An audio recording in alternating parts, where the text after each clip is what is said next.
All right, let's get started here. We're going to go through the fantasy rosters of Miami versus the Colts. Of course, got two on one side at quarterback, probably Daniel Jones at the other. Have stars like Jonathan Taylor and Tyreek Hill on their rosters. Of course, we won't match those up. We're matching up position to position. And we're going to start down here at wide receiver number 4. Up first is Malik Washington for Miami. Finished 113th last year, 223 yards. Hey, but he did come on late. The last 4 games, he had 5 targets per game. Caught 4 of them and about an average of 42 yards per game. So he's kind of coming on late. Mitchell, Adonai Mitchell from the Colts here, was a high-round rookie, right? 111th in fantasy at wide receiver. 300 yards last year. Hey, he didn't run very many targets, but when he did, he was 28% of the time targeted, which is one of the highest. So we got those two matching up. We see that, hey, he was a 52nd pick overall, second round capital. You can see his games there. He was in a lot of games, but just didn't do much. See that 1.9 a game. And, of course, same here with Malik Washington. You see that little rise here at the end. So, and he was a 6th rounder. Used most at the final 4 of the games. Yeah. So, match that up. Well, we're going to go with the little promising higher draft capital in this Mitchell. And it's kind of unsettled there above him. So, Colts take an early 1-point lead. Next up, we bring up the backup quarterbacks. Here, I'll show you if you haven't seen here. I'm going to go through. We assign points for each. We start with a wide receiver 4. Progressively more points are awarded as we go up. And went through, this is my 3rd of these. So some other games we had the Eagles beat Dallas 15-5, and Kansas City Chiefs beat the Chargers, snuck by with 11-9. Go check those videos out. All right, get back here. We got the backup quarterbacks. Of course, Zach Wilson's brought in at Miami from the Jets. A long journeyman, I guess you could say. He went through Denver. SI does rank him as the 15th best. But he needs to be ready, right? With Tua above him. So, but Anthony Richardson here I have as the backup quarterback. And, of course, he's had that shoulder problem, right? So, kind of disappointing so far, but that shoulder sidelined him in OTAs, giving Daniel Jones the one-up on him. So, and you look at these two, of course, at times he's been in there, and that average is just awesome when he's in there. 15.1, that's top 15 anyway. And Zach Wilson, of course, he's had his ups and downs, all mostly downs. You can see here barely getting over a 10-point average for a quarterback, which isn't good. So they see if he can resurrect his career. I love the pick, right? Like Tua's hurt a lot, so you just never know. So I love the thing, but you've got to go with Anthony Richardson here because, hey, if he does get in the game, he's going to be scoring pretty good. So next up, we'll bring the running back 3s. All right, running back 3s. Whoops. That would be Jalen Wright and Giddens. So we start with Jalen Wright. Right? He's been kind of a disappointment. Finished 84th at running back last year. And 249 yards. So at times he's seen confused out there. Last year he's just lost. Role responsibility seems to be what the coaching staff thought he was missing last year. Maybe in his sophomore season he'll have better understanding or grasp of the NFL and what's going on. Of course, he's going up against DJ Giddens. Now, he's brought in rookie. Opportunity to win the number 2 job. I say he's probably already won it. Early on. He has pass catching there. Ability to catch the ball out of the backfield. And if his pass blocking holds up, he could be the person that backs up Jonathan Taylor. So I'll tell you what, even though you look at the draft capital, he was the 4th round, 120th overall. Like I said, seemed lost. Mostert and Jeff Wilson are gone, so he's going to be needing a bigger role, but Even though he's a little bit later, deeper running back class this year, I like this Giddens over him. So we're going to go with him. So, the Colts take an early 3-0 lead on the back of their bench. And let's move up to the next is the second running backs on the team.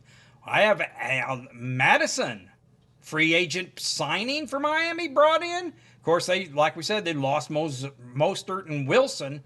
Finished 34th overall, 7.3, 420 yards rushing. Added some receiving to go with it. Had over 100 touches in 5 of his 6 years. So he gets the ball out there a lot. We're going to go up against Khalil Herbert. Been traveled around with the Bears and the Bengals. Finished 91st overall last year, 1.5 points. He's with the Colts now, ready to go. So, let's see what his little... And needs to look over his shoulder. Heck yeah. Because a lot going in there. So... we'll go back and, you just look at that. Missed a lot of games, but just have been disappointing. Look at that. Just down. Hasn't ever been 10. Anyway, and we look at Madison here. He's been around. Keeps going. Like they said, always had 100 touches. So, hey, I just don't like Khalil Herbert. I just don't think he's been very productive. So, and Madison has, So, position schedule, 7th for Miami. The Colts have the 20th. And with Jonathan Taylor, there's just no chance he's getting into any kind of sharing. We have the A-Chain as the number 1 in Miami. Maybe Madison's going to get some of this goal line work, too, to help bring him up. And he's capable when needed. So, hey, Miami gets on the board here. I am going to go with Madison over Khalil Herbert. So next up we get starting a wide receivers 3s here. Done wide receiver 4s. Here we got Nick Westbrook-Ikhine brought in, right? 43rd overall last year, 6.1. Hey, 9 touchdowns at the goal line, right? 500 yards with 9 touchdowns. And Frank Smith, the offense coordinator, said he's going to be extremely reliable. Wide receiver, 9 touchdowns last year, so he's reliable, always there against Mr. Unreliable, Michael Pittman, right? Hey, finished 45th. A lot of people had him as one of the top wide receivers last year. 808 yards, just no touchdowns. Left practice already in OTAs. Apparent injury, so more clouding him. They have him ranked 50th. Consensus rankings. See, he finished 45th. Well, 43rd for Nick Westbrook-Ikhine. So he just outscored him a little bit. So, on the 2, I guess, reluctantly, you got to see here with Ikhine, you're going to have Tyreek Hill and possibly Waddle ahead of him, although you see 43rd finish for Westbrook last year, and Waddle finished 49th. Kind of a disappointing year for him. Disappointing last couple. So, but I'll go with the schedules. 26th versus 7th for Miami. And they brought him in as a free agent. I'm going to go with Nick Westbrook-Ikhine over Michael Pittman. I just don't like Pittman. He hasn't been doing much. You see there, he's never really firing here. We got a couple games over 10. But he wasn't like he was hurt a lot. He just non-productive. He played in all those games. So, anyway, I'll go with him. I don't really like Pittman. I do like Josh Downs over him, so that's part of their team. And next up is the wide receiver 2. How about Jalen Waddle? Jalen Waddle comes in, 49th finish at wide receiver last year. Disappointing, 744 yards, just 2 touchdowns. Smith, the tight end, seems to replace him. An average salary of $19 million a year, one of the highest paid number 2 wide receivers. But like I say, Juwan Smith seemed to be the number 2 maybe even the first option a lot of times last year. And that's up against Josh Downs. Josh Downs finished 38th overall, right? Almost 8 points a game. Had 800 yards, 5 touchdowns. Did pretty good for himself. Top 15 wide receiver at times in the middle part of the year. All right, so you can look at his schedule. See that first, after the first 3 weeks, he didn't play the first couple. He's come in hurt, I believe. But anyway, you can see several games over 10. Flashing, hey, 8-point average, but because he played them all. But hey, that was pretty good for him. 3rd round pick back then. So I excited about Josh Downs. We go to Waddle here. See, he played in a lot of games. It wasn't that he hurt. You know, I think that part of that hurt him was this Jonnu Smith, especially late. You know, you can see him coming on, working the middle, working the, when they're needing a pass. So, hey, anyway, that's a close one. You can see the average here. Whoops. You can see, go to the average here. Well, about 1.8 more for Josh Downs last year. And I had Michael Pittman as their 3rd. Well, Josh Downs could end up finished 38th overall, could end up being the 1st on their team. With Alec Pierce kind of a question mark here at number 1. So I am going to go with Josh Downs over Jalen Waddle. You can get him a lot cheaper. You see he's ranked 52nd and Waddle's ranked 37th. But I don't know. I think Josh Downs going to have a better year. All right, moving on. Let's go to the tight ends I keep talking about. This is going to be a good one. You got number 4th fantasy finish last year. Jonnu Smith kind of came out of nowhere late. 4th in tight end. 8 points a game, which is good for tight end. 884, 8 touchdowns, right? Has been holding out of OTAs, though. Don't like that. Make clear they want him back. Talks about a lot of trade talk, but he seemed to be over middle 3rd option, well, almost their 1st option last year. And Indy brought in Tyler Warren, early 1st round pick. Of course, he's a rookie, has no stats. They did sign Mo Alley-Cox, though, to an extension also. So it might limit his play a little bit. Of course, Mo Alley-Cox isn't much of a receiver. He's more the blocking. I think I even got that in there. They ranked him 16th out of 84 eligible tight ends. He was like one of the top blocking tight ends. So on blocking downs, he may be in there, although Tyler Warren seems to excel at all, passing and blocking. So, but, hey, you know what? If Jonnu Smith, rookie Growing Plains, we're not going to get a Brock Bowers every year, guys. So we're going with the veteran. And Jonnu Smith gets the point. Bringing us tied up at 5-5. It's a close one. Kind of a balanced lineup. Next, we're going to go with the wide receiver number 1s. Tyreek Hill. Now, it finished 24th overall, 8 points. Of course, he had a disappointing year. Not 1,000 yards, 6 touchdowns. Hey, he quit, walked off the field towards the end. Been up and down over the offseason here. Where does he want to stay? He's going to come out and play. Right now, it sounds all good. So we'll see how that goes through preseason. Alec Pierce is up next. Hey, pretty exciting year last year. Finished 35th, but he kind of came out of nowhere with 7 touchdowns. That long touchdowns and 824 yards. Vertical presence, 22.3 yards per catch. And he's going to be a 3rd-year wide receiver this year, so look out for him. You can see those long ones he caught. So he was a 2nd-rounder. I like him, but I don't obviously like him over Tyreek Hill and the promise Tyreek can do if he gets his head on straight. So we're going to have to go with Tyreek Hill there, obviously. Excuse me. All right, let's bring up the running back 1s. We got Devon Achane against Jonathan Taylor. Devon Achane.